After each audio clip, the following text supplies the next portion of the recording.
হবিগঞ্জে দায়ের করা একটি হত্যা চেষ্টা মামলায় হাইকোর্ট থেকে জামিন পেয়েছেন সাবেক সংসদ সদস্য ব্যারিস্টার সৈয়দ সায়েদুল হক সুমন। বুধবার বিচারপতি শেখ জাকির হোসেনের নেতৃত্বাধীন হাইকোর্ট বেঞ্চে রুল নিষ্পত্তি করে তার জামিন মঞ্জুর করে।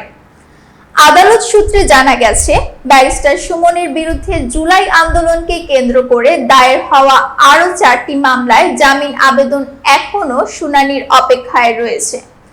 বুধবার তার পক্ষে আদালতে শুনানি করেন ব্যারিস্টার পূর্ণিমা জাহান।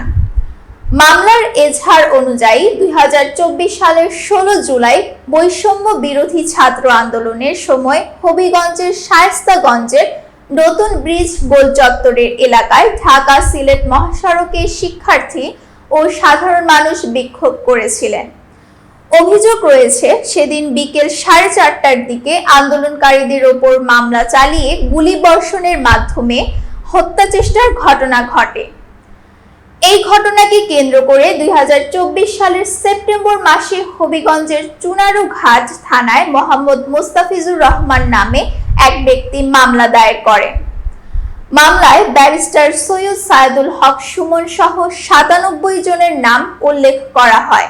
এছাড়া অজ্ঞাতনামা আরও 150 থেকে 200 জনকে আসামি করা হয়। এর আগে 2024 সালের 21 অক্টোবর দিবাগত রাত 1:30টার দিকে রাজধানীর মিরপুর 6 এলাকা থেকে ব্যারিস্টার সুমনকে গ্রেফতার করা হয়। এদিকে রাজধানীর খিলগাঁও ও আদাব থানায় দায়ের করা পৃথক 2টি হত্যা মামলায় তার জামিনের রুল এখনো হাইকোর্টের শুনানির অপেক্ষায় রয়েছে। এছাড়া তার বিরুদ্ধে আরও কয়েকটি মামলা বিচারাধীন থাকায় এই মামলায় জামিন পেলেও আপাতত তিনি কারাগার থেকে মুক্তি পাচ্ছেন না।